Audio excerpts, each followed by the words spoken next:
Well, hello, everyone, and welcome to another episode of the T&T Podcast. Here with your boy, Torres Finney, and my co-host, Tyler Layfield. What's up, Tyler? Man, nothing much. I said I stumbled a few more words, baby. Oh, no, you're good. You're good. No, I was going to say nothing much. Watching football. I know you attended a game yourself, a high school state championship game. I was watching that one from the house. I was keeping up with some of these. I didn't get to watch as much as I really wanted to, but I definitely, saw some highlights of some good stuff, saw some pretty good games that were happening. So I always enjoy watching the high school state championship games, especially now that they're actually doing the right thing and they're putting it in the bins here in Georgia. I hated the time where they were in the freaking old Turner Field, Georgia State, whatever you want to call that crap hole. I agree, man.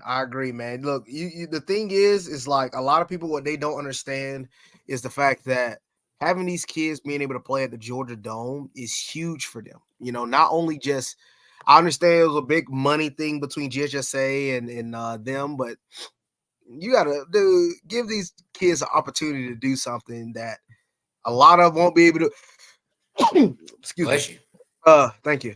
A lot of them won't be able to do. Not everybody going pro in that field, man. But there's gonna be a lot of really good players. Obviously, some going to big schools, and some won't still get opportunity to play. Let them play on that home turf that you have. The Dome is everybody knows it. It's synonymous with state championship for years. I do feel a little bad for the kids that had to play at Georgia State in rain and cold. Yeah, I said the weather's not an issue when you're at the bins. And I remember there were some sloppy games. There were some sloppy games played at that old Turner Field. So, having that not affect the game is pretty nice, I guess you could say. I mean, I feel like every other state does it for the most part. I mean, at least when I look at like Texas state championships, they always do theirs in a dome. I'd have to look. I mean, that's really the main one that I end up, kind of keeping up with whenever the time does come with that. But, yeah, watch some good stuff. I know you went out and supported Coach Rogers, Coach Justin Rogers, formerly from Jones County, your old coach. Coach Rogers, man. Yeah, I'm excited for Coach Rogers, his opportunity of now finally winning the state championship. That was awesome. It was great to see him. Coach Dudley, who was also at Jones County, also great to see Coach Floyd, who was also at Jones County. So it was great to see a lot of those guys there. And finally get that state championship, 15-0, undefeated.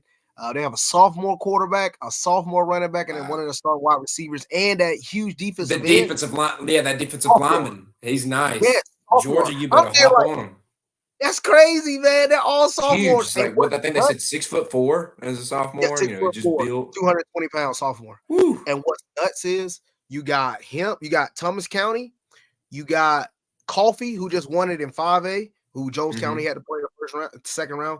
Then you got Milton, who just beat Walton. All of them going to be in the same. That's 4A, right?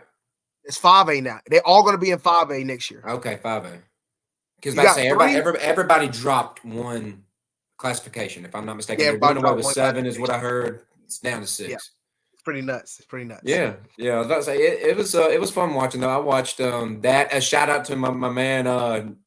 Nolan Lowry, he taught out at Howard Middle School. Coach Lowry, he actually went on. Cool. He teaches and coaches out at Perry now, and he got to be a part of their historic first state championship game win. So congratulations to him. I know he's living it up. He's always dreamed of like working for a program like that. And, it's nice he's able to do that. Get himself a ring.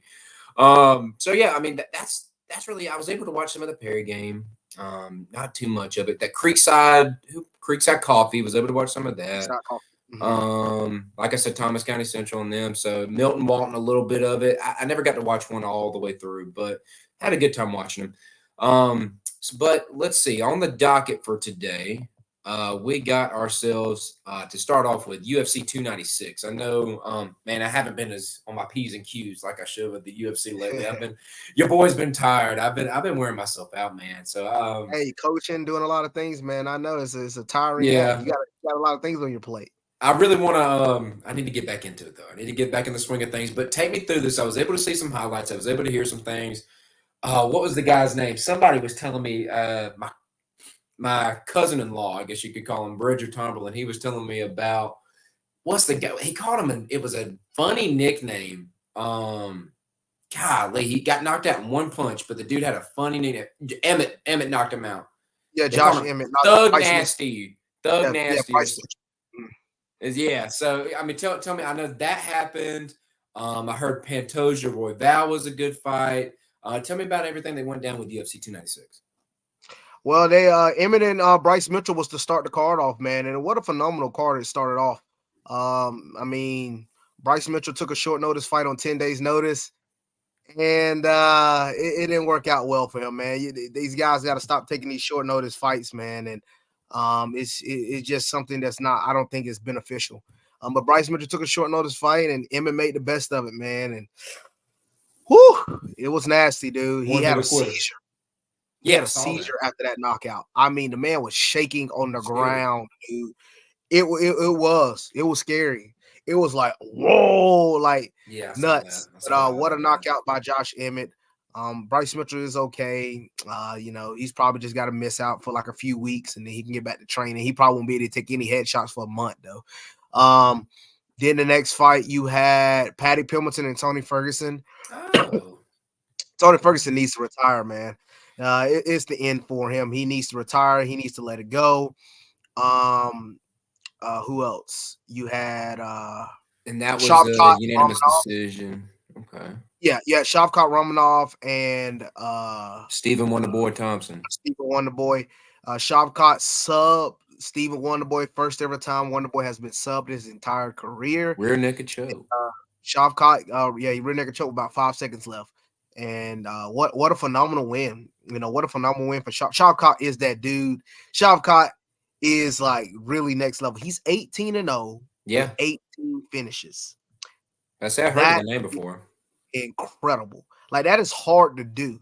Like obviously winning is already hard, but to finish every single opponent you've ever fought, that is unreal. And the man is again 18-0, 18 finishes. It's crazy. Wow. And it's split right down the middle. He split it right down the middle. It's 9 knockouts, 9 submissions. He did that one at the very end of that round too, correct? Yeah, five seconds left. Yeah, I was say it was tight from what I saw. And then next was Pantoja and Royval. And the fight went very similar to how the first fight went, man. Royval just couldn't stop the takedowns while Pantoja was able to continue to get the takedowns and control them on the ground. It was just a lot of really good scrambling. I mean, when you got two 125-pound men, the scrambling is unreal. It's unreal. But it was a really good fight, man. I really enjoyed it. I was excited for it, so I enjoyed that. And then the main event between Leon Edwards and Colby Covington, it was a little bit of a disappointment. Colby did not fight his fight. Colby looked old and slow, as Dana said, and I agree with him on that. Colby Covington looked old and slow. Leon picked him apart. Leon even took Colby Covington down. Oh my gosh, it was so shocking to see that. He took him down, took his back. He just dominated Colby in all aspects of MMA, striking, wrestling, had his whole leg swollen, kept leg kicking him. It was just a really good fight overall from Leon. Really good performance, dominant performance. It was very one-sided. And congratulations to both of the champions, Pantoja and Leon Edwards. So what do we have to look forward to in the future here? I know there's not a whole lot in the coming weeks, right? I think there's like a little break here, right? With no fights or no big ones, that is. What's the next big card we got coming up? So you got the fight nights that's coming on towards the middle of January. You had the first pay-per-view, UFC 297, January 20th. Sean Strickland and Dricus Du Plessis. And they got into a fight out in the stands. I'm not even surprised. I know Sean Strickland, dude. Again, I tell people this all the time. Sean Strickland is who he is on camera, as is who he is in person. You said he's a nice guy too, right? Yeah, he's a nice guy. Yeah, but he stand on both his feet, man. Like you're not gonna sit there standing on business. Standing on business. Yeah. You're not gonna trash talk him and then like expect anything not to come from it. He's a guy that like, hey, if I see you in the street, I'm gonna punch you. I'm gonna fight you. And a lot of people talk that in the UFC. They talk that just to try to build something up. He doesn't just talk that. He actually is going to he's going to actually hit you in the face if you get to talking about him. Because that press conference, both of the press conferences that happened this past week were nuts. Everybody talking about people dead relatives and all that stuff and their abusive backgrounds. It's crazy. But, hey, it does sell fights. I mean, they said what Colby Covington said about Leon Edwards' daddy. He said, I'm gonna drag you to hell, and when I drag you to the 7th layer of hell, we're gonna meet your dad down there. Yikes. You saying something like that. They said the pay-per-view shot up 25% after that happened because Leon threw a bottle at him and it pissed Leon off. Stuff like that. Wow. Crazy. I ain't gonna lie to you. I would never say anything like that to build up any type of pay-per-view. But hey, It sells. the money make guys do funny things. So Mm-hmm. even when I did a show with Henry Cejudo, and Cejudo was like, man, Yeah. he said things that made him go to bed at night, be like, did I actually say that? But he said after about a few days, it's like, it's already said now. Okay, got to back it up. You still got to go in there and fight. So it is what it is. You still got to fight regardless if you be nice or not, and most of the time being overly mean can get guys to either fight above their expectation or get them to fight very recklessly. And I feel like for Leon, he looked doggone good. So it helped him. Yeah. I mean, but before we move on, I guess the last thing we want to add, and it pains me to bring this up because I hate bringing these guys up, but whichever one of the Paul brothers fought this weekend, Jake Paul. Yeah, Jake they said he looked pretty good. I did see him knock he the did. dude He knocked him out with a down. cleanup. Yeah, so I hate it. I am a hater of I don't really care for all that crap. Sometimes I wonder the legitimacy of it, like if it's even like real or not, or if it's like another WWE type thing, the way that they'll judge them things and stuff like that. I'm going to say this about Jake Paul. Jake Paul is doing what he has done these past, I think, 8 or 9 fights is better than any other pro boxer that you know. Any Floyd, Canelo, go name them all. The fights that these guys take early in their career are all cans. That's the reason why they get up to these absurd numbers, like 35-0, 40-0, 30, you'll never reach that number in MMA because by the time you hit 5-0, 6-0, you're fighting real guys. You're fighting tough guys every fight from that point on. Compared to in boxing, you don't fight those type of tough fights until you're about 15 to 20-0. You fight nothing but cans all the way up. Yeah. And Jake Paul, the only can, we'll take it back, he has fought 2. He fought Nate Robinson. Oh yeah, but he's a can. You got to think about it in boxing terms. He's a can. Ben Askren, he's a can. He literally tried to win a world title without ever throwing a punch. That's not gonna work. He's a can. Now, when you get into Anderson Silva, Tommy Fury, Tyron Woodley. Granted, Tyron Woodley was known for his power. He fought him twice. Then knocked him out the second time. I mean, then he just fought this pro boxer whose overall record was 9-0, 9-1. One of them. Like, these are like solid opponents up towards building your record and career. He is doing much better than most pro boxers would do to start off their career. I give him that type of credit. Now, I still don't think he's, world champion level. I still think he's a good amateur. He's a good amateur. I don't think he's no world-class pro boxer. It makes him good money with all the entertainment he provides. Yeah, I mean, because of what his background. He's a good entry-level pro. He's a good entry-level pro. I'll give you that. He's a good entry-level pro. But he's an entry-level pro boxer with main event star attraction. And that's the thing. People want to say, well, I want to see you fight this guy. No, he don't need to fight none of those guys because guess what? That doesn't benefit him. He's racking off these wins. He keep building up his name. And then once he actually feels like he's ready to fight a top tier star, then we'll see. Yeah. All right. Well, hey, before we move on to this section, let me just give a little announcement here for those of y'all that are tuning into the stream. If y'all want to, feel free to buzz in. Let us know what you want to talk about. You can hit us up with questions, anything like that. We'll throw it on the screen. So if there's a topic you want us to talk about specifically, we already got some stuff lined up. You guys might want to hang around. We're about to talk about Raiola flipping from UGA to Nebraska, Beck coming back to Georgia, the NFL playoff picture, and bowl game prediction. So if you guys want to get involved, hey, hit us up in the comments. Okay. So the next topic we got on deck, just kind of previewed it, but Dylan Raiola, 5-star quarterback, was the highly touted guy that was committed to Georgia.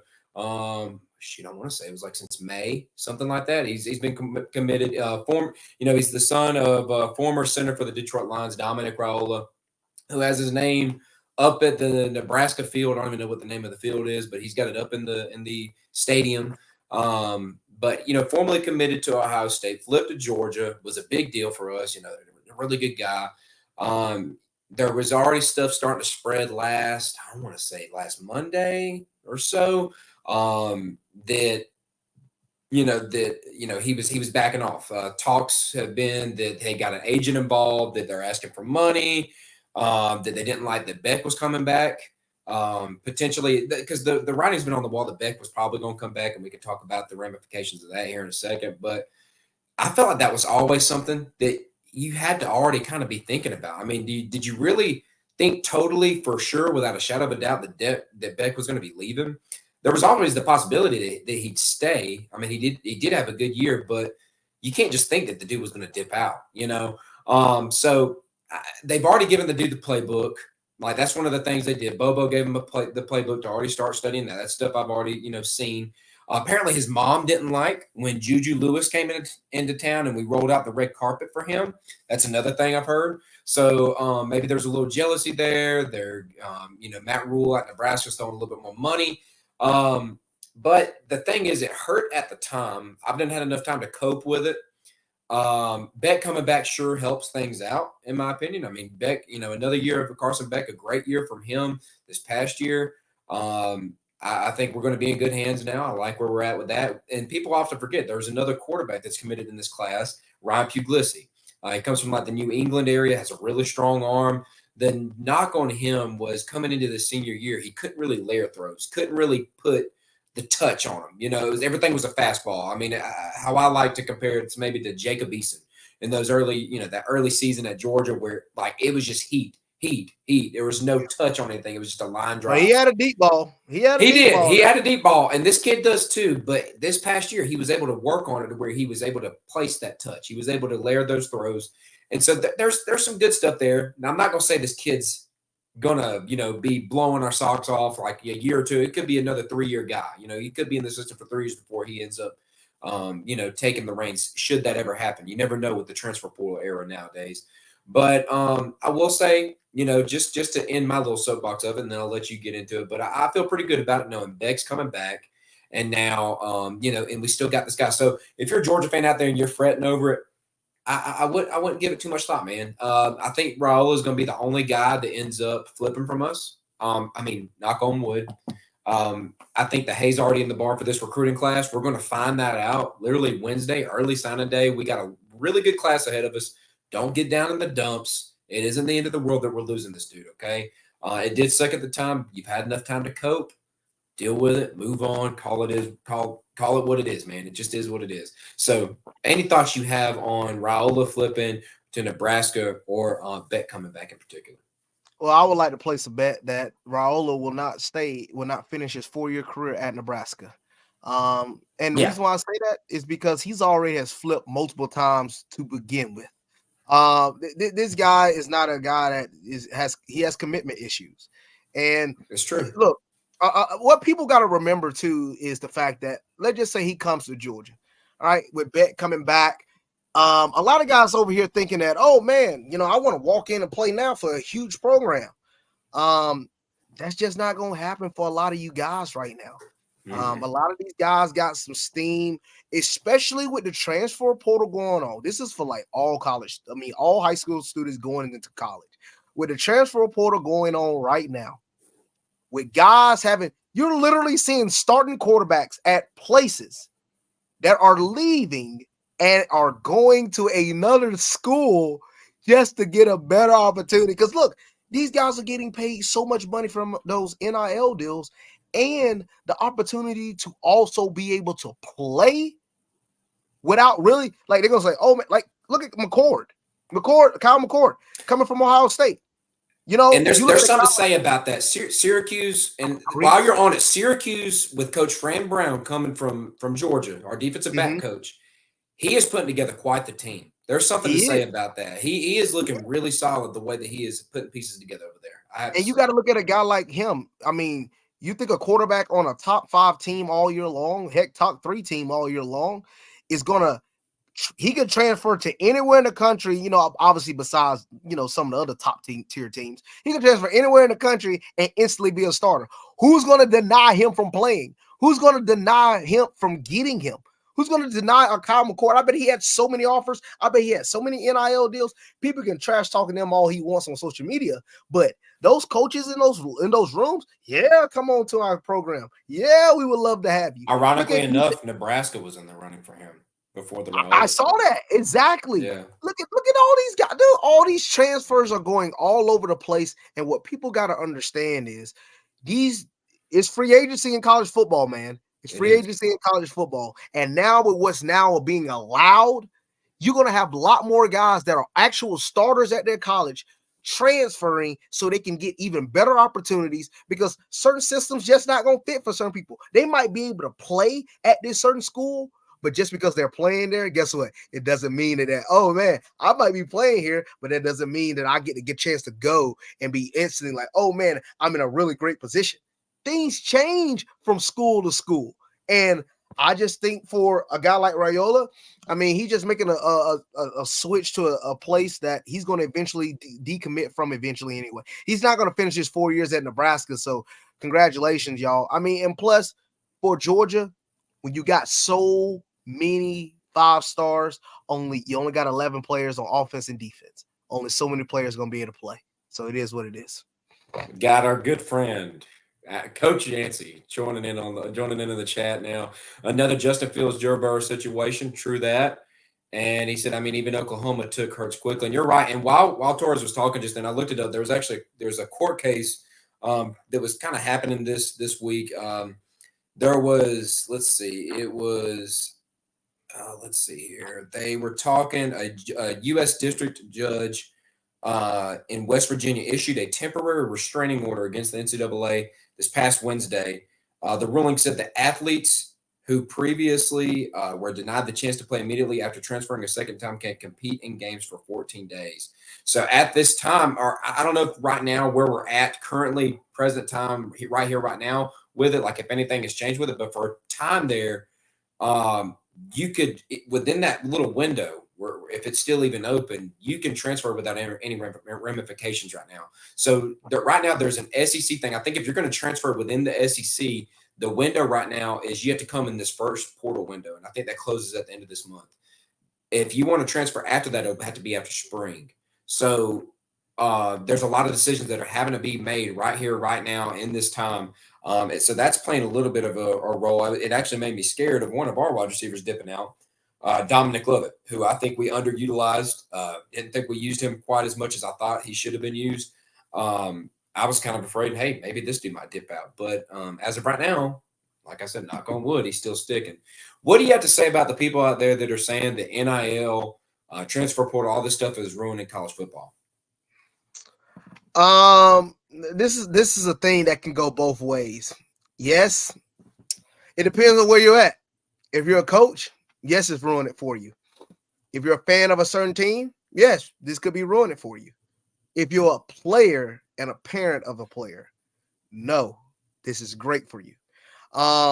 So it depends on where you are in this situation. And for coaches, a lot of coaches are like, man, this is awful. All these players constantly transferring. We don't have a consistent, it's hard for us to be able to build up a program. The reason why a lot of guys would stay, and look, let me tell you something. I feel like it benefited a lot of guys. Like, I'm going to use one of our own situations of Sony Michel and Nick Chubb. So, you look at a situation like that where you got 2 great running backs are playing and they're like doing really well. If the NIL deal was out around the time, I'm willing to bet you one of them would have left. Yeah. And that's going along right here. Yancey's saying in some situations it's keeping kids in college. Yeah, it is. Actually getting degrees. Yeah. It is. But they're not staying for the degrees. That's the thing. That's not their purpose. Some of them are. They're milking it for that. They're like, I don't know. I was talking to, like I said, my I'm being dead serious. I think some of them are. My cousin-in-law, he was talking about it because he's got a buddy. I'm not going to mention the name of the school because I'm not getting into all this. but lower level. I think they're FCS technically, but he said there's a guy that's like on his 7th year, 6th year, something like that. And I mean, if good for you if you think that you're going to make it to the NFL at this point. I mean, that might be your reasoning behind it, but at that point, dude, I'd just be cashing in for the education. I'd be getting me some degrees while I'm there. If I'm staying there that long, you know, I'm Yeah, but see, this is the thing. capitalizing on it. Like, That's just you me. think, hold up. You think in consideration, Marvin Harrison is thinking about, No, you know no. what, If you're a man, I legitimate, might get a chance if to get a you're, share my degree. I will say this. I will say this. I It's think it's. there, I but that's think not a it's. part of the conversation. I think it's helping with Beck. I think it's helping with Beck. Like Carson Beck. Like let's just take his situation years ago before NIL. You see a guy that has a first through third round grade for the NFL draft. You wouldn't see him turn that down. I don't think. I think that he's going to be making some money this year to compensate for him staying. And the number was tossed around $4 million, and that could be legitimate. I don't know. I really can't verify yes or no on the legitimacy of it. But it is helping in situations like that. Well, see, Instead of this guys is the dipping thing. out immediately, maybe I'm willing to stay for one more year, increase my draft stock, but also get compensated in the meantime. Well, this is the thing. I know some of the college players that are actually making what some of them are making at some of these big time schools, and the Right. Yes. money that the money that these guys are making are like, it's pretty life changing money. Like, especially You're to right. get to a college student that's not even at 20 yet, dude. These guys, I'm telling you, man, the conversation is coming up between their parents and them are like, okay, with us making this type of money. Now, yes, look, the degree is gonna be awesome, but they might be Don't mean it's legitimate. utilizing this money and degree to help build up their own business so they Mhm. can just continue to keep that money fluctuating in. Now, being smart with their money. But these guys, I mean, it's also making like you not too worried about the NFL instantly. Like Marvin Yeah. Harrison has nearly around $20 million in NIL deals. So $20 million But he's to still spend. dipping because he's a top 10 pick, Oh yeah, he's top 10 pick. A guaranteed. completely different situation. Yeah, I would go because you make way more money. That's Yeah. way more guaranteed because If let's say you're you the last pick in get the hurt. first round, you get 12 million guaranteed. Yes, Just yes, for reference, right there. yes, you get a lot of money. So Yeah. it's not. I mean, I think Marvin Harrison for sure is making the right decision, but for some people that don't think a lot of that stuff will really happen for them too well in the NFL, maybe staying next year in college might benefit you. So Yeah, I agree here. It gets a lot of these kids out of poverty, as Yancey's saying, start a generational wealth. You're right. There's word on the street. Some of these kids, and I'll throw it out right here. I mean, I can't, verify this. This is just something I've heard. KJ sure, Bolden, athlete from Buford. You know who I'm talking about, probably. Good safety. He was in it for Georgia for a little while. You know, committed to Florida State. Auburn's in the mix. There's talks that he's already getting paid right now. He's already getting some money right now just to stay committed. Like that, like that's crazy what these teams are willing to do. yeah, And guess what? They're even paying kids now. And I think even Georgia is one of the teams doing this. They're even paying kids now, these colleges, just to visit. Just yeah. come out, just check us out. We'll pay you to come, give you a reason to come out here. Maybe you fall in love with it. I Mm-hmm. don't know. It's happening more and more, man. It's something Dude, crazy. there's NIL deals now in high school. Do you Yeah, not you're know right. how much money things could have been made if, like, around our time, like if I had opportunity like NIL in high school, that would have been awesome. Like there's a lot, and there's a lot of Hey, some no fried matter what. chicken places would have definitely been hitting you. Oh You would yeah, have been making some big money off that. dude, imagine Jake Fromm in Big. high school. He would have been making big money. Gosh, like Big money. D1, Nick, Chandler, those Yeah. cats, Yeah. twins. Jeez, Yeah. dude, it been nuts. It would have been. It would have been. Just to kind of cap this one off, put a bow on this, this topic right here before we move on to NFL. The transfer portal stuff, I'll update you. Nah, he's not Yeah, rolling. Jake would have been in a Lambo. You're correct. You Not were rolling. right. Yeah, he would have been rolling. But Not rolling. man, there is some big news, and the reason I'm just talking about, I'm excited about it. I can't get too excited because it's not done or anything like that. But news is UGA is getting in on Walter Nolan now, the defensive line transfer from Texas A&M, which this would be huge. A former 5-star, great defensive lineman. You saw what our defensive line looked like in this season, really the whole season, and especially in that SEC championship game. This would be huge. This would be freaking huge. We are missing that one dude on the defensive line. They're saying that we're actually coming to the table with a bag. This could be something to look forward to. Hopefully, we're getting in. I know Ole Miss was big in it. I know Bama was probably doing their probing in on it, but Georgia just entered into the conversation. And hopefully, we pull it out. I hope to God. That's what I'm hearing now. And I heard that the Beck situation with him coming back, it's actually causing a lot of people that were kind of almost considering transferring from Georgia to kind of hesitate and maybe say, all right, I think I'm going to stay back since he's staying back, kind of thing. So that's a good thing. We got some guys that are going to stay back. I think they're saying Tate Ratledge. We got Smile Munden. Warren Brinson's probably going to hang back. So there's some guys. We'll bring some guys back, but we definitely need a reload on the defensive line for sure. Well, we're going to need all the help we can get, especially for next year, especially with the schedule. We're going to need all the help we can possibly get. So I'm definitely hoping for a lot of the guys to stay, a lot of guys that we already got committed to come on through, man, because everybody will be needed. Everybody want to talk about the injuries we sustained this year, especially now playing with these even tougher SEC overall schedule. Heck, we're playing two teams that are literally in the college football playoffs, and we don't. Heck, could be another one depending on how things go. So, got Alabama, got Texas, both on the road. Ole Miss on the road. Florida's always tough. Missouri, Tennessee at home. Auburn. It's gonna be a rough schedule, man. We're gonna see, and Clemson to start the season off. So we're gonna see, how tough we are, and it's what the heck. But thing is, hey, we ain't got to make it to the SEC championship to make it to the playoffs. Just look, I already said this. Just don't get no more than 2 losses. If we can get past no more than 2 losses, we can make the playoffs every year. You're right. I think you're going to be right, man. I think you're right on that one. So we will move to the next topic. That is the NFL playoff picture. And what you want to hit on first? You want to hit on NFC, AFC? What you want to talk about first? Let's hit on the AFC. Let's hit on the AFC right now. Let's see. So what I'm currently looking at, let's see. So AFC, the only team that has clinched a playoff spot is, of course, the Baltimore Ravens, who, man, tremendously. I was texting Torres last night, man. I was like, I'm down by I think it was 20. I think is what I told you. I was down by 20.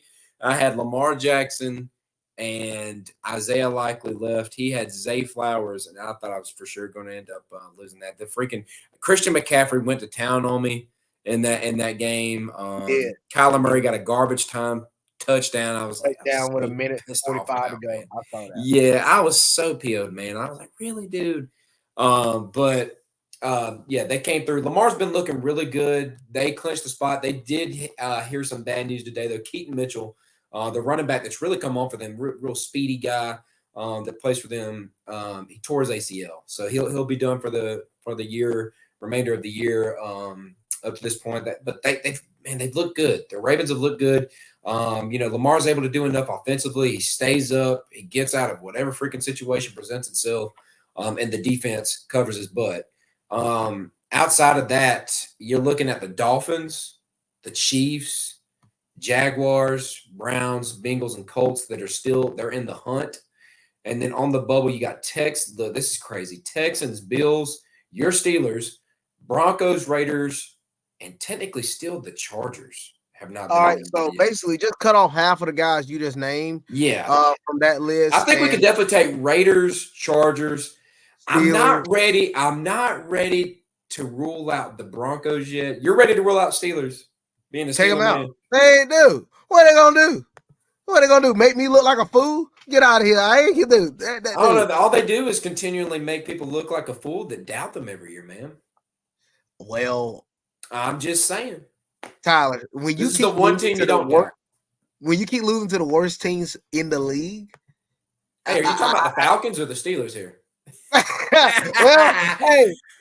They're cousins at this rate because it's hard to tell. I mean, you look at Like the Steelers lost to. I mean, heck, they've lost so much at this point. It's aggravating. I think what But you tweet out this past week, he was like, "Throw it away, throw it all it away, is throw this throw the away." whole team away. They lost to the Colts. And now the Colts are a good team. Don't get me wrong. But before that, they lost to. I think he's doing that because of the Falcons. Them Falcons. Yeah, I watched that one. I'm not a Falcons fan. I was watching that one, and I really, watched that game, and I even said this could make you like want to hurt yourself. Like being a Falcons fan, it's awful. Like, did you see that throw he did at the end of the game, Ritter? With a chance which to kill one? it, he could have kicked a field goal, go up 10-6. They would need a touchdown. They scored a touchdown all game. You like what the world? What were you throwing at? And then the defense allowed Bryce Young to go 6 for 6, 51 yards down the field in the fourth quarter. They ain't moved the ball that good all game. It's been a trash. It's been a trash team, trash offense to say the least this whole year, and they let them do that. Dude. And I'm sitting here like, this don't make no sense. But like I was saying, man, back to the doggone playoffs, guys. The Steelers ain't got much of a chance, man. They've been losing really bad games. You don't believe in Mason Rudolph? Dude, I like red-nosed the red-nosed reindeer. I like his chances better than Mason Rudolph. Yeah. I don't want Mason Rudolph. I don't want no Mitch Trubisky. Kenny Pickett, you on thin ice. I'm gonna be honest with you, you on thin ice. Yeah. But right now, man, it's hard to watch and even be fun to watch this stuff, man. It gets aggravating. But losing to the Bengals out at quarterback, just losing the team we lost to the Browns. That quarterback ain't look too bad, to be honest with you, for a backup. But no, he is not. He's he won that huge game against the Vikings this past weekend, so that was good. We lost to the Patriots. Yeah, I mean, that ain't good. We're awful. But overall, so, who are? I mean, I know you said. I mean, I'm with you on Raiders, Chargers. You can knock out the Chargers. Oh my God, the massacre that they just endured from the Raiders was that was just ugly. Lack of care. Hey, look who they fired. Look who they fired. They fired your boy. I know. As they didn't do none at UTC. How you think you're gonna bring the whole coaching staff from UTC to the NFL? You think they're gonna do any better? Yeah, I'll tell you they're not. If people wanted to call Staley a defensive guru, yeah, I could be a defensive guru too. If I got Aaron Donald and Von Miller and Jalen Ramsey and Reed and all them boys, yeah, you give me that whole defense. I look like a guru too. That's the only time he ever did anything. That's the only time he ever did anything. And they were, he's known for defense. Yeah, you're gonna be known for defense when you got those type of players. I never thought he was gonna ever be a good head coach, but it is what it is on that. So there's one crazy thing that I'm looking at here at these teams. You're looking at I've listed them out, but 5 is the Browns, 6 Bengals, 7 Colts, all in an order right there. All, and then you could throw in a lot of teams that fit this criteria, but all have lost their starting quarterback for the year. You've have other teams that have been dealing with quarterback injury. You have the Jaguars that are dealing with Trevor Lawrence, potentially being out this week with a concussion. Really, the Texans, they've been dealing with C.J. Stroud with his concussion. Steelers, we already talked about Kenny Pickett out, Mitch Trubisky out. The Raiders riding with Aiden O'Connell, Chargers losing Herbert. Like it's been a wild year for quarterbacks, and we're probably going to get into it a little bit. Yeah, we'll get into it a little bit here when we get into the NFC. But it's just wild to think about. You're looking at 3 to 4 teams here that are having quarterback issues that could potentially end up making the playoffs still. Something wild. But who do you see as being? Because I listed them, the teams that are on the bubble: Texans, Bills, Steelers, Broncos, Raiders, Chargers. Out of that, I see about 2 teams that have some legitimate, they have some legitimate play at actually doing something in the playoffs. And to me, that's the Texans and Bills. Do you think either one of these teams can make like a little playoff run? They're both 8-6, but so are the Colts and Bengals and Jaguars. So, I mean, they're right there in the thick of things. What do you think? So I'm going to be – I think the Browns going to have a really good chance. I know Deshaun Watson is out for the season. But that defense is really good, and Joe Flacco has been picking it up lately. He has been actually had some bad interceptions, but The Yeah, he yards were did there, the touchdowns were there, and he peaked. He did the right things at the right time, at the right within the time. I flow mean, of you the got to game. remember, Flacco used to have bad interception on the Ravens. I mean, he always used to have those bonehead moments. But Yeah, there were times when Flacco would really turn it on, and you'd be like, okay, that's the reason why they won the Super Bowl. You yeah. know, I'm gonna say AFC wise, yes, you can say Texans, but that's all gonna be dependent on if CJ Stroud get back healthy. How healthy he's gonna get back. Because right now I got Case Keenum, and I'm not sold on him too No, it's much. Davis Mills. Davis Mills, who's Case Keenum Uh-huh. on? I don't know if he's playing anymore, is he? I'm gonna have to look. Yeah, I just thought I could have sworn I just saw him in a highlight. I probably thought I saw him Let's for see. the freaking. Case Keenum. You know what? Did he play? Did he play this past? Because he Could have plays for sworn. the Houston Texans. You might be right, bro. Yeah, I'm about to say, yeah, he did just play for the You might be Texans. right. Yeah, I'm about to look. I thought they had Davis Mills in the game. Let me look here. I could have sworn somebody was telling me it was Davis Mills that was going to be doing it. Let's see here. yeah, he was the starting quarterback because he's 2023. the one that drove You him know down the what? field. Because I was getting on You're my right. friend. You are I was you getting are on my you are friend. right. Yeah, I was getting on my friend. He them Tennessee fan. They love the Titans, and I was like, man, y'all about to lose to Case Wow. Keenum, and because he was the quarterback in overtime. I had only seen the overtime of the game. So, Crazy. again, Yeah, I don't know. he I threw for don't know how much I 229 trust. yards, 1 touchdown, 1 interception, two Yeah, he carries played the for whole 1 game. yard. Yeah, Okay. I don't know how much I trust him though to lead the way. So Wow. it depends on if CJ Stroud is able to come back. Um, and then I'm looking at the Bengals. The Bengals Mhm. with Browning, he's gonna be interesting. He's been all right. Jaguars always depend on health, and I'm gonna say this. The I know defense actually looked pretty good last night. they did. They look solid, but I'm not sold on the Ravens, man. I know they're the number one seed. I think they're gonna get Thrax I'm Monday. not all the way sold on. Yeah, me and you talked 49ers. about that. But yeah, going against the 49ers. 49ers, I am benching Lamar Jackson this week. And Yeah, you may I'm call me starting that crazy on defense. it. I'm starting that Um, defense. yeah, you may call me crazy. I'm going to start Justin Fields against the Arizona Cardinals over them. I Over would too. So Because at least stats is going to be picked up. Arizona don't have a good defense. no, Like Arizona, it might be a high scoring game between two bad teams, I'll and take that those would points, favor. baby. I'll I'll take those take those points. points. I would favor that. I agree with you. Yeah, But I am going to say this. I'm going to say this. Case Keenum, not Case Keenum. I know the Chiefs have been struggling. they have been. If you're going to lose any of these neck and neck games, it's the best time to lose during the regular season because the rest of their schedule are basically cupcake games. Like they just played the Patriots. I think they got they got the Raiders next week. Heck, I'm starting Patrick Mahomes at quarterback. I currently have Dak Prescott, but I don't know if I can Prescott, trust yeah, Dak. Prescott was doing so good, and he's just, I don't know, Well, I man. had a bye this week, and I had a bye in the first round of the playoffs, but I don't know if I Good can for trust you. Dak Prescott against the Dolphins. I don't know if I can trust him against that Dolphins defense. I'm skeptical on that. Yeah, I'm hoping they can lock up CD Lamb this week against Tanner. Yeah. So See, I'm compared to hoping Jalen Mahomes against Ramsey. the Raiders, I can see the Raiders. I can see them scoring on the Raiders. I can see them putting up at least 30 points on Yeah, the Raiders. I'm not going to be playing Devontae Adams this week in my fantasy team. Yeah. The last time he played them, he had like 9 fantasy points. He had ended up having like 7 catches, but nothing crazy. The Chiefs just have they have 2 really good corners. I think it's Snead and McDuffie. They're pretty Mhm. solid, and they can get pressure. So I mean, I just don't trust.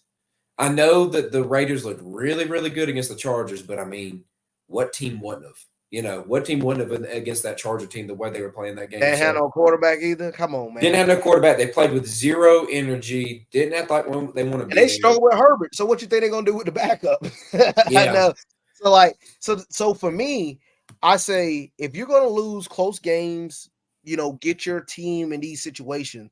If the struggles are gonna be the struggles, you'd rather have the struggles now to where they now hmm can go on a little win streak. They're playing some bad teams. I feel like they're gonna win out. I do feel like they're gonna win out because they ain't really okay, playing nobody. Except they got to play the Bengals in week 17, but they're at home that game. I okay, do see themselves winning out in that. All right. So if the Chiefs are able to win out, hmm let's say they finish 12-5 because they're 9-5 right now. So they have 3 games. You finish 12-5, you do your thing. Yes, you still have to play in the first round of playoff, but that's a team I wouldn't sleep on. All right. no, As long as Holmes is at the helm, I would not sleep on that team. And I actually would pick the Chiefs to beat the Ravens. One of the teams that yeah, play really good against the Ravens during they haven't played this regular season, but consistently throughout the Lamar Mahomes games, the Chiefs have been a team that have been able to consistently beat them. And I would like the chances of the Chiefs, even though it'll be on the road. You got to remember, Lamar Jackson still get to win a playoff game, and Wow. I would trust a two-time, Super Bowl winning champion. They went to 3 overall. Kansas City Chiefs over the Ravens. But after that, like you say, who's the hottest team in the AFC? It's the Buffalo Bills. They're the scariest team to play right now, man. And Yeah, if I you wouldn't want to play them. and the 2 seed are the Dolphins. I've been, they That gonna be rough. they've been up and down. Yeah. I'm not really scared of them. I would be scared of. I'm scared of the Chiefs, and like you said, I'm scared of the Bills. If I'm anybody in the AFC, I'm like you. I kind of have my skepticism on the Ravens. The Dolphins, I'm just not totally sold on. I know people want to jump on that bandwagon and really ride that wave, but I'm not sold. I take the Chiefs, and it's chalk. I know it's chalk. I know everybody's going to say the Chiefs, but yes, they're man. It's just hard to bet against them dudes, and the pedigree they got. They got the experience. They got to do. Hey, I got him in fantasy. Rashee Rice, the wide receiver for them, dude, he's been killing it. He's been killing it for them. He's been coming on. He's becoming the main dude now. Like Kelsey hadn't been doing as much. They've been having to rely on this Rice dude. Well, the other receivers are sorry. Yeah, I can just double them when and freaking Sky when the game is on the line. If you're dropping wide open passes. Yeah, Scantling, Dalvin Scantling. Yeah, like it's awful, man. So call your shot now. AFC, who you got coming out of it in the playoffs? I mean, this is a very wide open year, man. It's hard. It's hard really to really pick anybody. I mean, I actually would like to wait to the end of the season. I want to see who's still healthy. Yeah, I like because I want to see who is still healthy before I jump and make a playoff pick. Yeah, you do make a good case. So let's look at NFC real quick. I'll read it out to you right here. The teams that have clinched, and they're ranked in order. But you got 49ers that they're in first right here. The Eagles, who are currently playing right now. I'll see if I can pull up the score here in a second. Then you got the Cowboys. They've clinched. They're like the 5th best team out of this division or conference. Better yet, conference. Then you got in the hunt the Lions, Buccaneers, Vikings, Rams, and then on the bubble you got the Saints, Seahawks, Falcons, Packers, Giants, Bears. So you can go ahead and knock out Bears, Giants. I think you can go ahead and knock out Packers. I think you can go ahead and knock out Falcons. Seahawks will still make a fight. And then right now, just to clarify things, the Eagles are up 7-0 against the Seahawks as we speak. Surprising, I mean, it's not. But the thing is, I mean, the Eagles are going to do their thing.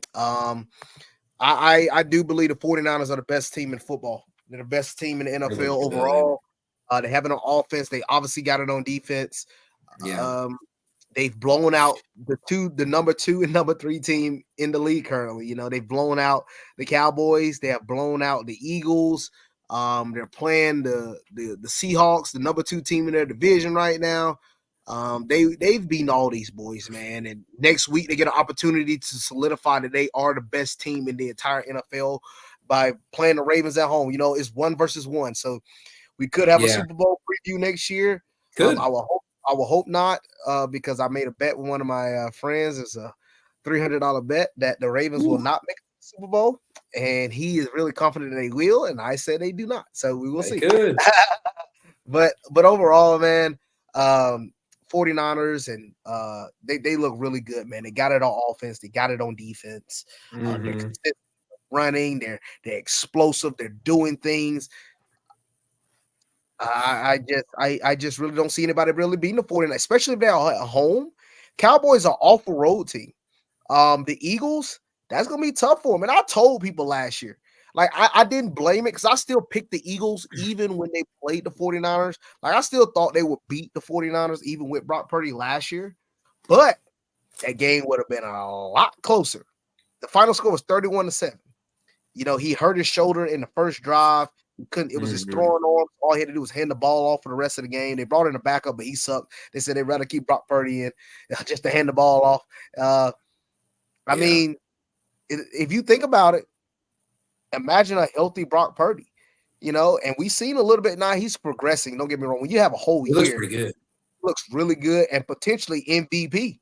And he's up there in the rankings. Now next week game between them and the Ravens, that might solidify who wins MVP. Because Lamar's in the running too still. I mean, I know the stats aren't like nothing really, really, really crazy or anything like that. I think Purdy's kind of got him in the stats category outside of like rushing, of course. But, as far as like wins and how valuable he is to the team, though, he definitely has a case there. So, he got more yards. He got more touchdowns. He got the highest completion percentage. He got the second best, I think the second or first best QBR overall in the league. I mean, he's 1 and 2 in almost the main quarterback in areas for quarterbacks. He's number 1 in yards, number 2 in touchdowns.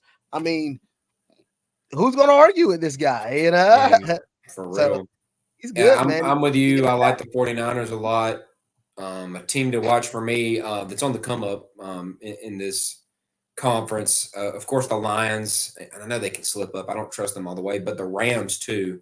The Rams have been steadily, progressing. They've been getting hot. They have been winning. They've been getting hot at the right time, and they're putting together some stuff that I really like. So that's a team for me to watch. I'm not really sold on the Vikings, even though I know they looked a little bit better this past week. Dobbs had his time in the sunshine for a little there, but I like the Rams though. I like the Rams as like a sneaky team. But really, don't sleep on the Lions. I know the Lions they're 10-4. It's hard for me to trust them. But I do like some of the stuff they do. It's just hard for me to trust them wholeheartedly. It is hard to trust the Lions because look, that's more of a franchise thing. It's hard to trust a franchise that is always they choke it up a lot. So it's hard for me to do that as well. But I think the Lions could shake. They can make some shake a little bit. They're a 4 seed right now. If they were to play a 5 seed, that would be the 5 seed? Oh, Cowboys. Yeah. Well, I mean, the Cowboys got to go to Detroit. That's an interesting game. That's an interesting game. It's a really interesting game. That's not a game. I would slightly favor the Cowboys, but I wouldn't be confident. I wouldn't be overly confident in picking them. To win that game overall, because it depends on what type of Dak we get. That's the thing about the Dak. Dak, he's been hot, but these last couple, he has been hot. Fantasy wise, he's showing up been hot. But then he'll have games where he'll go on the road like we saw yesterday against the Bills and be like, well, what the freak, bro? Why are you missing every wide open deep ball? Why you can't make any simple throws today? And we'll see how those goes. But the NFL this year is so wide open. There's no real, besides the 49ers, there's really no real team that is head and shoulders above everybody. Anybody literally could, how the old saying is like anybody can be beat on any given Sunday. Any given Sunday, yeah. But this is really true. Like you got the Rams. The Rams could easily beat the Eagles or the Lions on any given Sunday. Like it's literally that close overall. In the NFL picture, and I'm excited because we really don't know who can win the Super Bowl. I really don't know. Like, I mean, I would lean Niners, but heck, Kyle Shanahan. I mean, it's still Shanahan. Shanahan is still Shanahan. So you're right. Fourth quarter hits, he'll start throwing the ball when he's up by 3 touchdowns and forget that you can run the ball to win the game, buddy. Yeah, so hard to trust him wholeheartedly. All right, so wrapping it up with NFL, let's just do a little bit of bowl game predictions. We haven't really gone over all these bowl games, and we could talk about a good bit of these. If you want to, we could save the college football playoff ones. I don't know. Let's save the college. I would say let's save the big bowls. Let's save the big bowls. So big bowls. What constitutes for that for you? The New Year's 6. Let's wait on those. Okay, so all right, cool. We can actually do those next week because next week will be right before the bowls. We'll have clear picture of injuries, transfers, all that. Who's gonna play? Because I've told people already now. We'll definitely get on it more next week, but I've told people that Florida State and Georgia game isn't as like what y'all think is gonna probably be. Like I think I would like to see Georgia put a whooping on. But I actually don't think that's going to probably happen because a lot of guys have already pulled back from playing in that game for Georgia. So, there's actually a lot from Florida State too. And we'll get into exactly. It is. There's a lot. I mean, just yesterday, their main running back, their main tight end, One of their wide receivers, came out, Johnny Wilson. So you had Jaheim Bell, Johnny Wilson, and Trey Benson all have said they're not going to play. They're going to the draft. So they have some guys too. So so the New Year's Six. That's Georgia, Florida State. Is it Ole Miss, Penn State, the Chick-fil-A Peach Bowl? That's one, right? Mm-hmm. All right. Then you got what is it? And it's Alabama, Michigan, Texas, Washington. Is it Liberty, Oregon? Yes. That's one.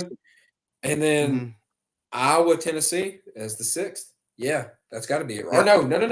Goodyear Cotton Bowl. That's Missouri, Ohio State. Missouri, Ohio State. Yeah. Yes. All right. So we'll save those. We could talk about some other ones. So let's talk about. I don't know. I don't know if we necessarily. Do you want to go through every one of these, or do you want to just kind of pick and choose? Let's do quick picks. Quick picks. Quick picks. For every one of them. Yeah. Well, we can talk a little bit about towards some of the good ones, but more. Yeah, I can't really tell you much about some of these. All right, so let's go through it. You don't know anything about UTSA and Marshall? Come on, dude. I don't know a ton. I'm not gonna lie to you. I knew there was a guy named Rasheen Ali that I know he was a really good running back for Marshall that I really wanted in fantasy, but didn't get him. But yeah, UTSA Marshall. UTSA is they're favored by 11.5 here. Oh my really? God. Freak. Yeah. Oh. I'll take Marshall with the points. That's my quick pick on this. I have no context behind it. I'll take Marshall with the points. What's the record for UTSA? UTSA is 8-4. Marshall 6-6.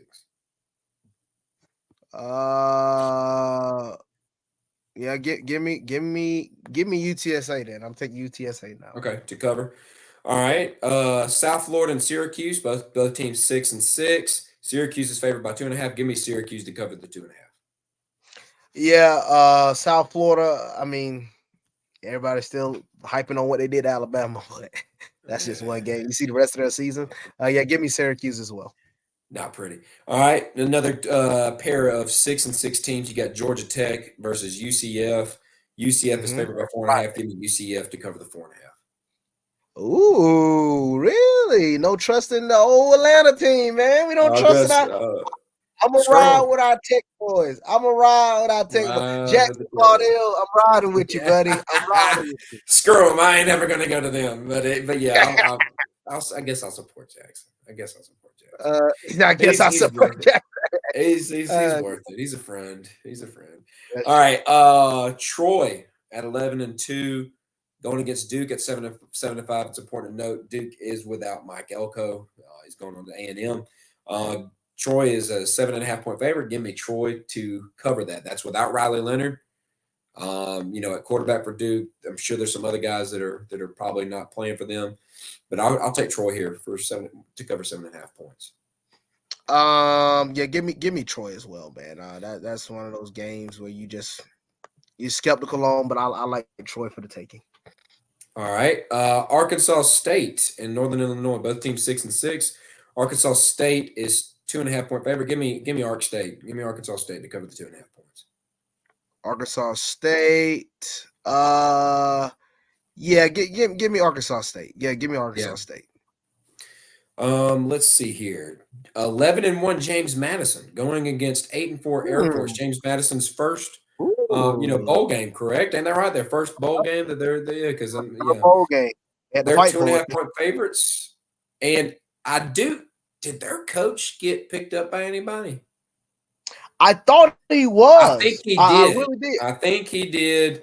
Let me see here. JMU football coach. Let's see here. Let's see what comes up in the news when I looked at it. I'm pretty sure he got hired as the ninth head coach. All right. He'll begin next year as full-fledged member. Let's see. Yeah, I'm pretty sure. So they got a new coach, Bob Chesney. They lost the old guy. Hired away. Let's see. I really don't know. Signetti. Signetti is the guy that was coaching them. He went. Let's see. He went to Indiana. He's now going to be coaching Indiana. So yeah, they are without that coach, but it's their first. It's their first bowl game. Under new coach, I think they start this thing off with a bang. Give me James Madison to cover the 2.5 points. Okay, I like that. I like that. I like that. Yeah, give me James Madison. And also, I usually like to go for the boys that's been on the show before, like John Tavius and all them boys. I've been talking to John Tavius a little bit, but yeah, I'm What's not gonna his pick name? Troy. I'm not gonna pick Duke over Troy either. I I'm not can't so do sure. it. Yeah, that's what I'm saying. Duke, Like, I love Jackson. well, I'm gonna tell you this. Duke did look good throughout the middle parts of the season. You know, when they They played did. Notre Dame, They they did. played That was with Clemson. that quarterback, though. That's right, That it quarterback's was. going to Notre Dame now. That's And right. that was with Well, Mike Elko there, which does add some context to it. All you're right. right. Yeah, yeah, you're right. Yeah. Yeah. Two more 6-6 teams. You got Georgia State versus Utah State.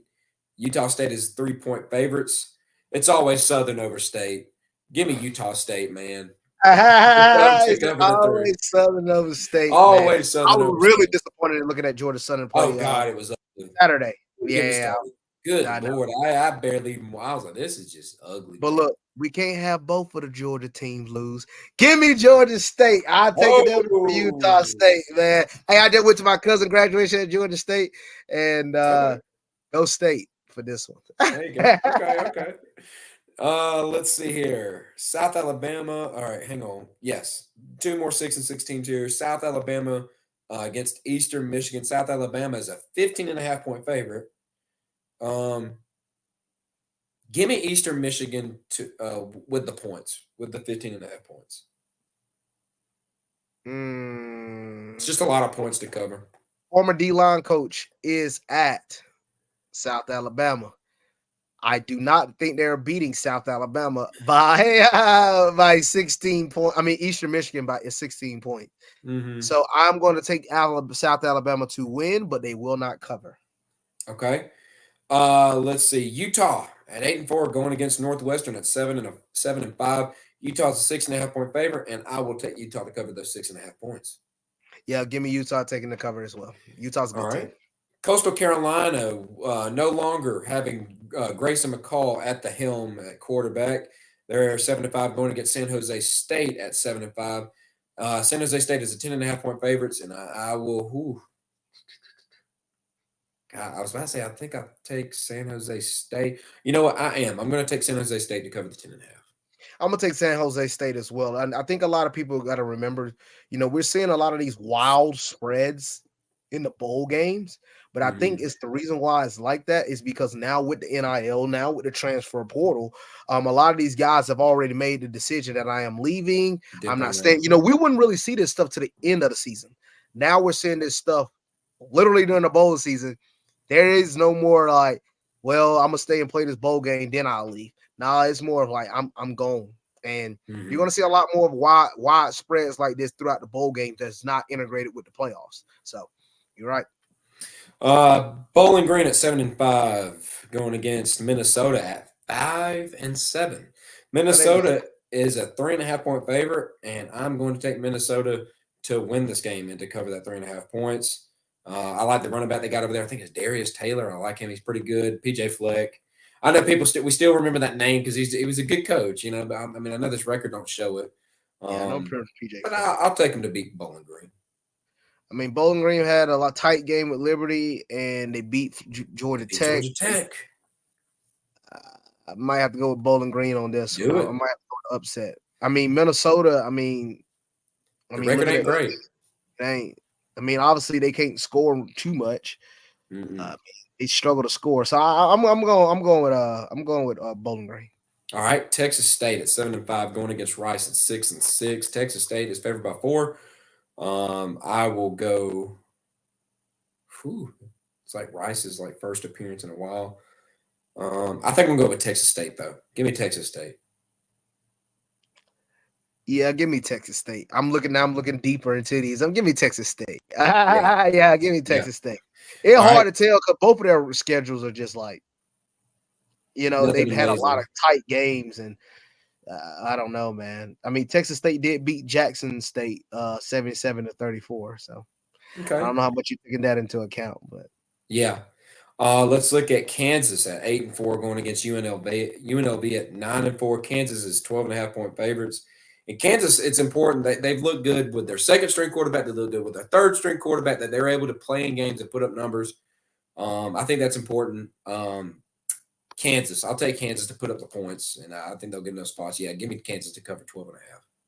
Yeah, Kansas have played a lot of really good teams. They beat Oklahoma this year. They had a tight game with Oklahoma State. They did get blown out by Texas, but Texas is a solid team. They've played a tight games with a lot of really good teams. So give me Kansas as well. All right, this is one that I'm a little worried about, just because, like you said, with the transfer portal stuff, I don't know if I really don't know the situation as far as how many people have left this program. But you got 6-6 Virginia Tech going against 11-2 Tulane. Important to note, Coach Willie Fritz, my guy, Willie Fritz, former Georgia Southern coach, who I freaking adore. Love that dude. He is going to Houston. He is taking the job at University of Houston, and no longer there. Now, I don't know if there was an exodus of players that are leaving the program now that he's gone. That could be the situation. Like I said, I don't watch Tulane under a microscope, so I really couldn't tell you if they have or not. I know they have really good caliber players. Virginia Tech is favored by 10.5. Oh man, I'm going to take Tulane here with the points. Give me them with the points. Yeah, Tulane. I mean, they had that close game with Ole Miss. Granted, they lost to SMU in their conference championship.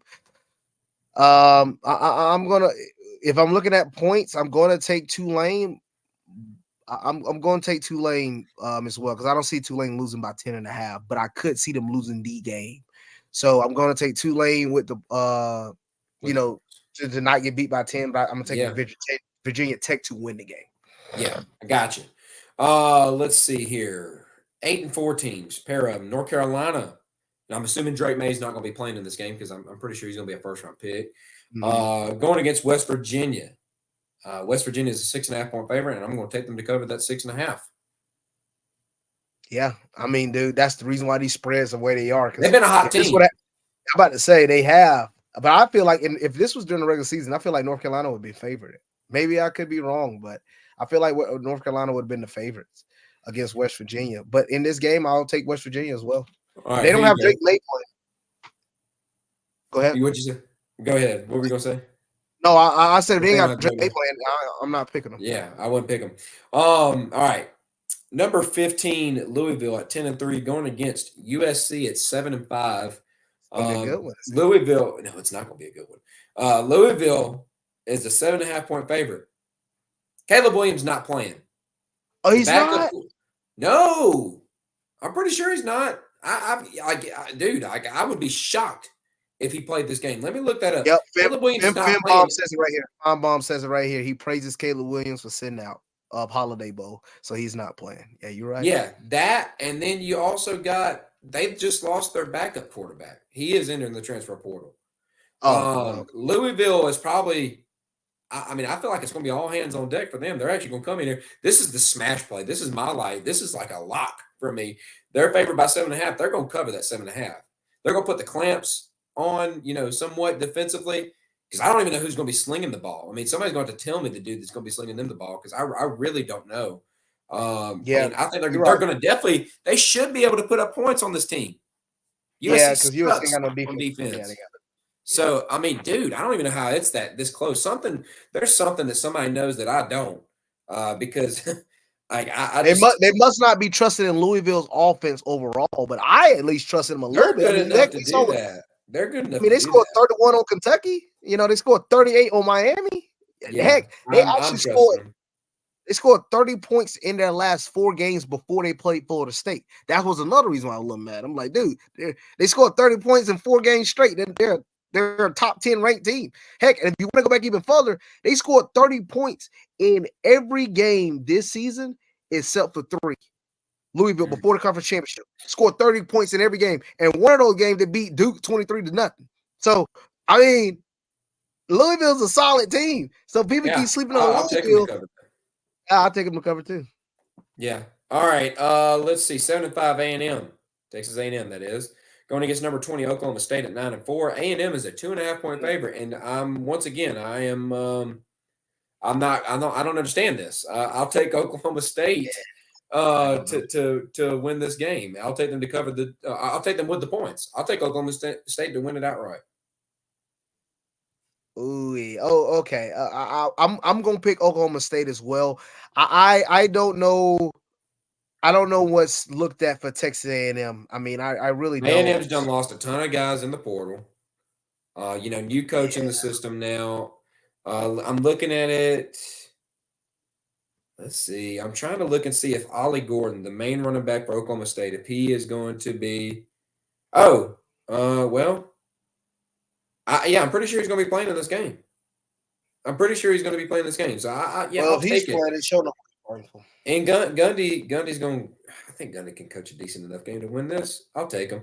That to me, like that's back to back games where I'm just like, how is this the line? All right, who'd you say you taking Oklahoma State? Yeah, Oklahoma State. Okay, number 24 SMU at 11-2, going against 6-6 Boston College. SMU is 11 and they're 11-point favorites to win.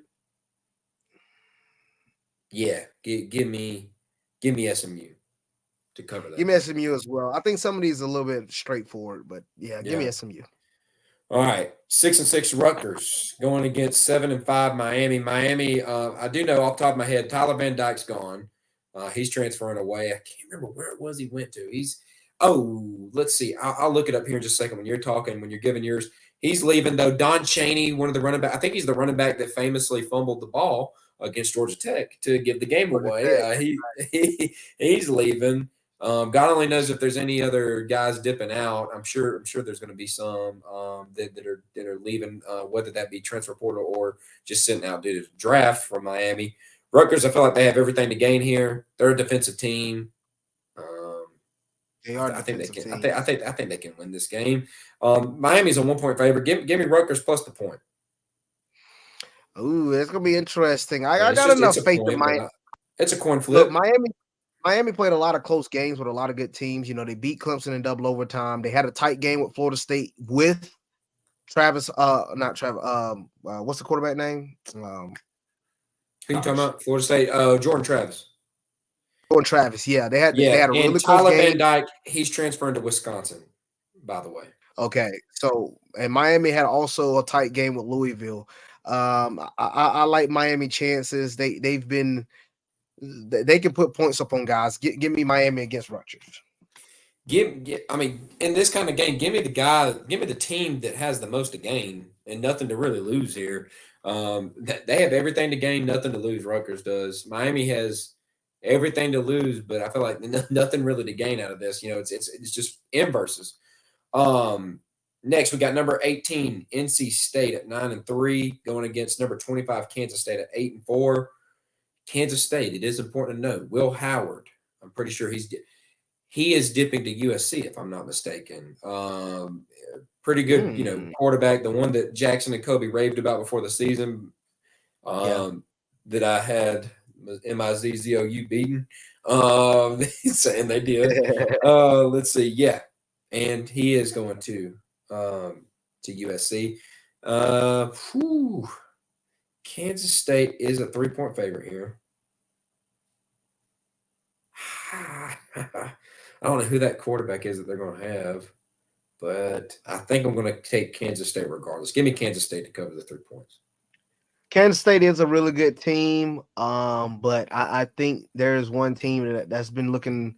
They look pretty solid throughout the year. Besides, one of their losses to Duke and losing to Notre Dame. The way they got beat in those games.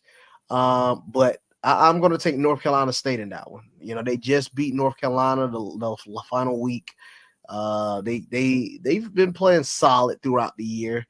I like them. They beat Clemson. I know we can't hold too much over Clemson, but at the end of the day, Clemson is still ranked. Clemson is still Clemson with Dabo. So give me North Carolina State. Okay.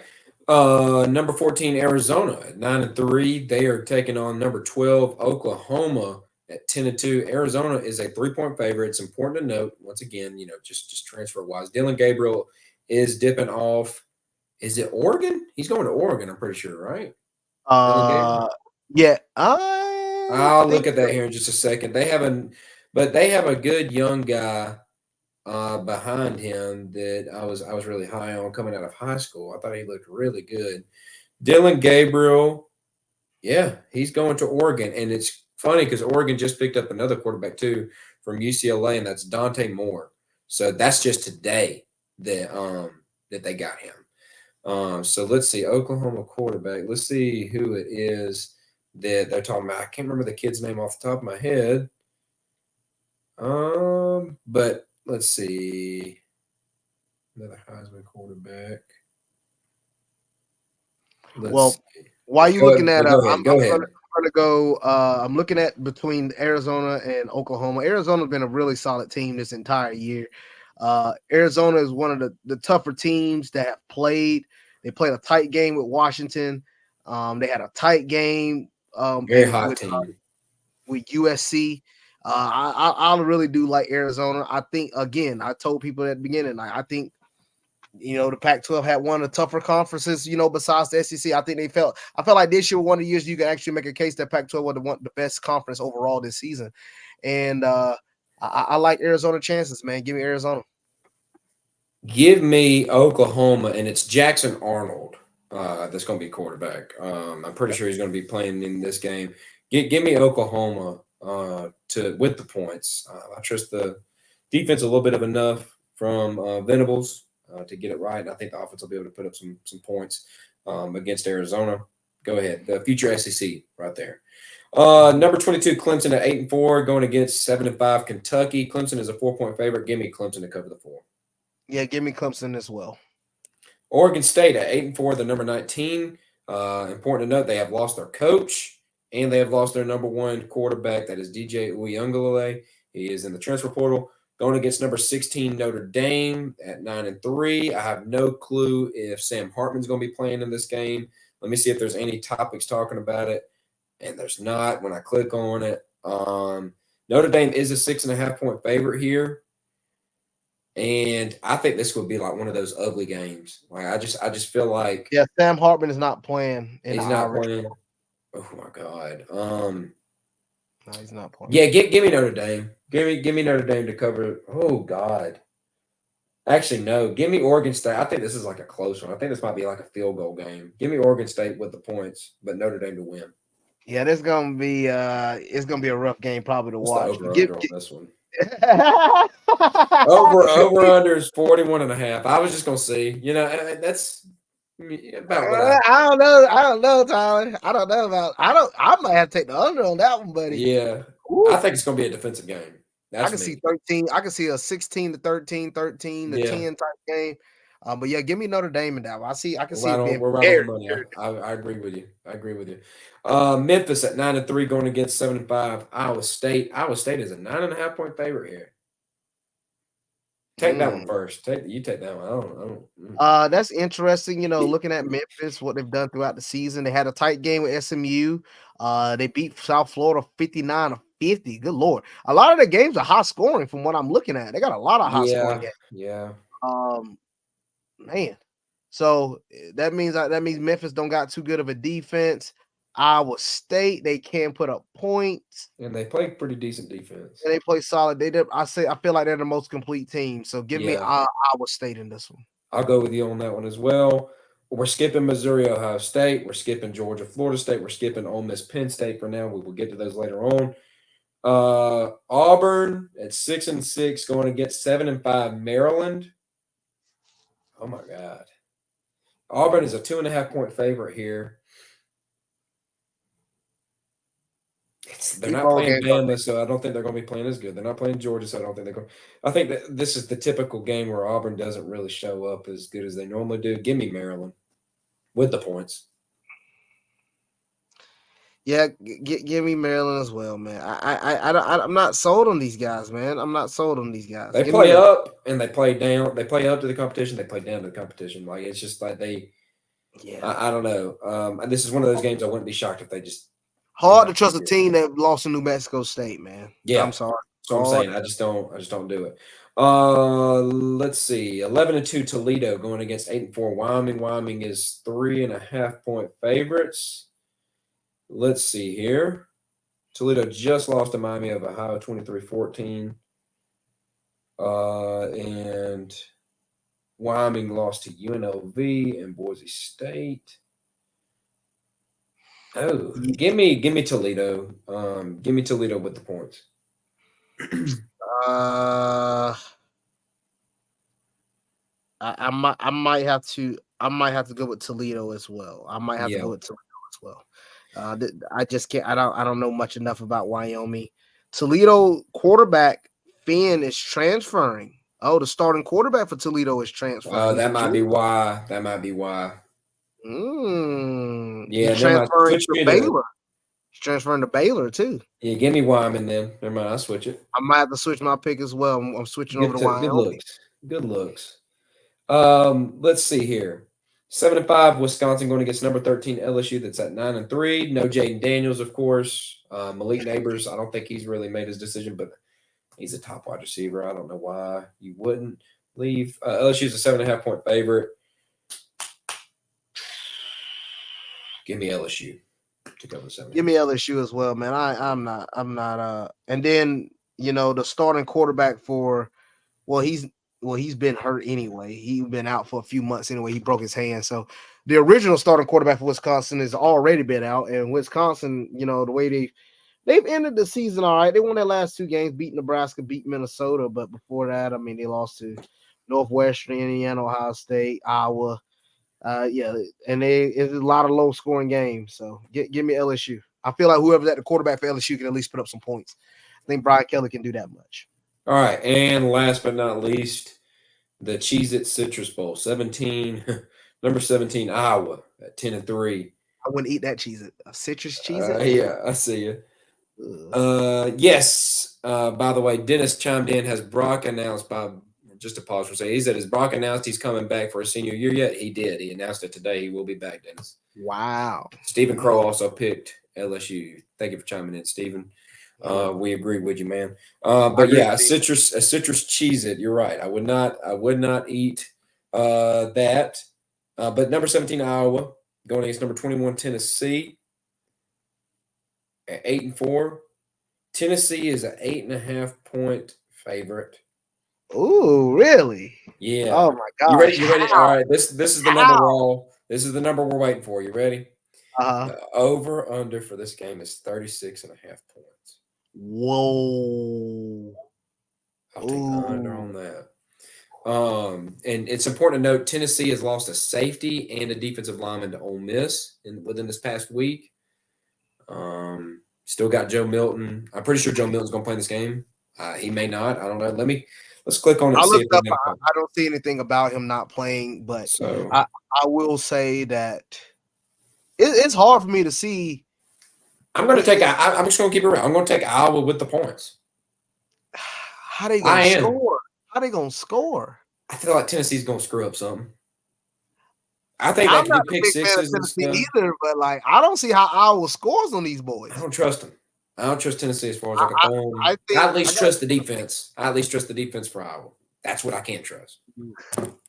I'm gonna go with Tennessee, and I just think I'm not saying that Iowa's going to win. I think they can keep it within 8.5. I do.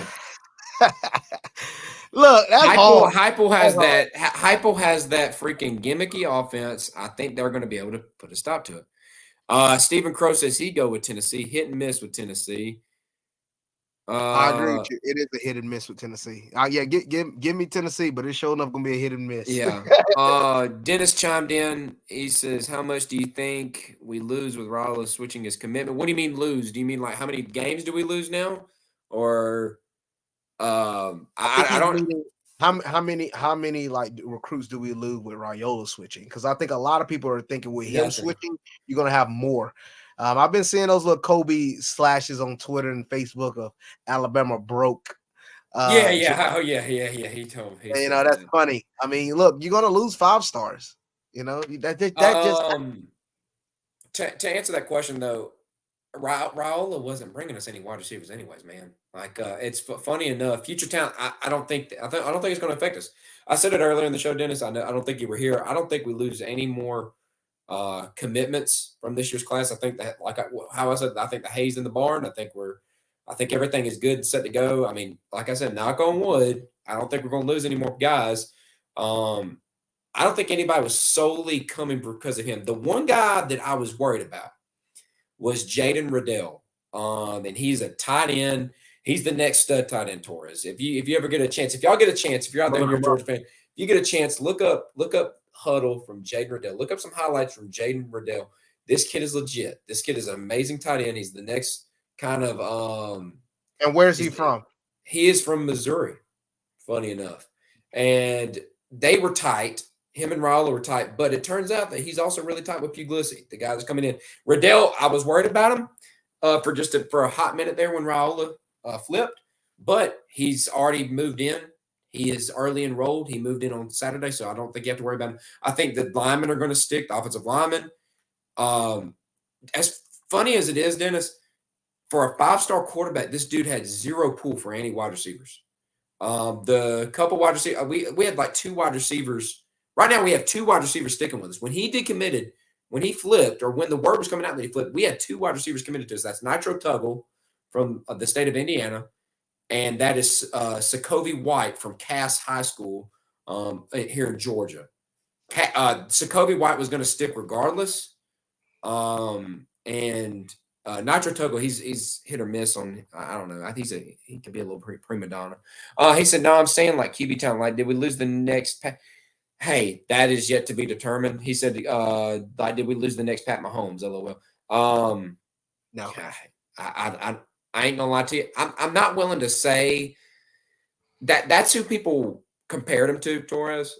He's good. I've watched his highlights. He's good. Arm angles, like the arm angles, the kind of the little flicks of the wrist, the baseball kind of movements, things like that.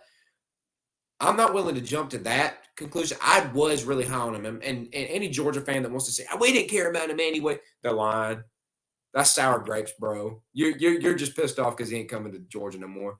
And don't be the fan that comes at this kid on Twitter talking trash. No, leave it what it is, bro. He'll probably be successful wherever he goes, but I do agree that I don't think it's going to work out in Nebraska. If I'm completely honest with you, I don't think it's going to work out in Nebraska. And I mean, I don't think we should worry about QB talent as far as we're going. We have ourselves one more year, man. We have ourselves one more year of Carson Beck now. I mean, that's going to buy us enough time to at least evaluate what we got from there. We got Ryan Puglisi who can stay in the system, like I talked about with Torres. 2-3 years from now, maybe this kid's something. Gunnar Stockton's still in the system. Maybe he's something the year after Beck leaves. Yeah. Right. The road there. Shoot, we still. Hey, guess what? We just got a new DB coach. Came from USC. Okay, we just lost Fran Brown. We got this new DB coach from USC. He was the lead recruiter for Juju Lewis to USC. Torres. Wow. This guy is a great recruiter. That's why they're bringing him in. He has some pull in the recruiting ranks, and I'm hoping we can pull Juju. I would love to get me some Juju Lewis. I would love to get me some Juju Lewis. Hey, if he comes back by the gym to work out, let him know, baby. Let him know what I said, man. Let him know Tyler sent you. We'll get to this one real quick because he had this. Do you guys like the portal? I will say this, Steven. I said is if you're a player, if you're a college football player, you love the portal. If you're a parent of a player, you love the portal. But as a coach and people, fans of teams, guys, administrators of the college or the football, the directors, they don't like it. You know, people that they're going to have to end up doing something to change it up. Yeah, they don't like it because it is so much of haywire. It's crazy. They no longer can just be coaches. Literally, it has added so many more things. And we don't know this personally, but I can only imagine what these dudes are going through. You're having to recruit for the next class. You're having to talk these kids into staying another year now. You're just as focused on retention as you are bringing in new talent. That's right. Because most of the time when you used to be in college, like before all this stuff, you would get to the college, you got your red shirt, you know, you have a year maybe to develop. You might be playing your third year, but it's technically your second year on the field. And then you got the next 2 years to, you know, play. But now it's like the moment you don't play a guy, well, he's gone. Well, man, I could have built that guy up in another year. Well, you ain't going to be able to build him up because he's going off to USC and all these other different. Well, perfect example. To me, the one of the guys that I hated that we lost the most in the transfer portal. And by the way, too, for all the Georgia fans out there acting like the world is ending about all the players we have in the transfer portal, majority of those guys, it's not going to hurt our program, y'all. Like none of those guys should you be freaking out about losing. I know some people are upset about Jamon Dumas Johnson. He's getting passed up by freshmen, y'all. Like he literally, there was an all SEC freshman linebacker in Raylan Wilson. CJ Allen should have been on that list. He played more than more than Jamon Dumas Johnson was playing. But I mean, it's just I don't know. I don't even know where I was going with that. I ain't gonna lie to you. I just got I looked over at the side and I was like, what am I even talking about? I don't know. But yeah, I don't know, man. Yeah. Oh, yeah. The one guy that I was worried about, that's where I was going. Yazid Haynes. I didn't like that he left. He's a 3-star wide receiver that we got from, I think it was Fran Brown that pulled him in, came from like the Pennsylvania area, I want to say. And he was a dude. Like he was already burning our DBs like weeks within weeks within, coming into camp and everything. He ended up getting some type of illness with his thyroid, dropped down to 165, and you can't play at 165 in the SEC, man. It's gonna kill you. And he wouldn't have been a guy next year, but the year after, man, he probably would have been really, really good. But you're losing him to Syracuse now, so that's a perfect example of this kind of thing. You can't develop guys like you could. Real quick, we'll touch on these a little bit. I know we don't lose other position players. I do want to get Trevor Etienne so our running game could be elite again. Yeah, Etienne would be nice. As long as we can keep all of our running backs we have committed to us. We have 3 really good ones committed for this class. I like where we're at running back wise in the recruiting. As long as we can keep them and bring in Etienne, shoot, sign me up. Love Carson's decision. So do we. Let's see. Jamon Dumas Johnson is gone. Is that who you're talking about, Dennis? I think that's who. We need linebackers. We don't. We got Raylan Wilson, CJ Allen. You got Troy Bowles. You're bringing in a stud in Justin Williams. If y'all haven't seen Justin Williams yet, 5-star linebacker from the state of Texas, go and look that joker up. Reminds me a ton of Roquan, bro. Wow. Yeah. He looks good. I think it's bad for college football, and agree with you, champ. I agree with you, Steven. Is the whole thing is different, man. The development aspect really sucks. You can't keep a guy in house and raise him up to what you want him to be. He's gone before you can even realize the potential, man. I made a great example earlier today. I said if Sony Michel and Nick Chubbs was on the same, if in this era of transfer portal, they would have grown together. It would have been like, well, I can go make a lot of money. A lot of teams be like, hey, we offer you this amount of money and you can come transfer and you'll be the starting running back. You'll be the one guy. You'll be the main guy. You'll be the main guy. It's going to be hard to bypass that, and guys going to leave and go, man. Even though there's something to be said about sharing the rock as opposed to being the one guy, you don't have as much tread on your tires by the time you get to the NFL. You have a long NFL life.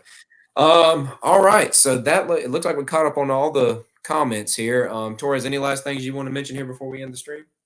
No, man. No. Thank y'all, everyone. Thank y'all for everyone tuning in. Look, we're going to eventually get to it next week. It'll probably be after Christmas. So Merry Christmas to everybody.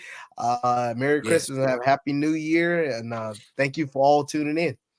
Yes, thank you guys so much. Appreciate all the people that joined the stream today. You guys were a blast to talk with, discuss with, converse with. Appreciate all the support from you guys today in the stream, as well as you guys out there that are going to be listening to the podcast. If you're out there and you want to support the show, go into the description of the podcast. You can find it on Spotify, Apple Podcast, anywhere that's located. And there's a Linktree link that you can click to support the show. We do appreciate all the support you guys give us, and we're looking forward to, a Merry Christmas and a Happy New Year with you guys. So thank you so much, as always, for listening. And as always, we'll see you next time. Boom, boom.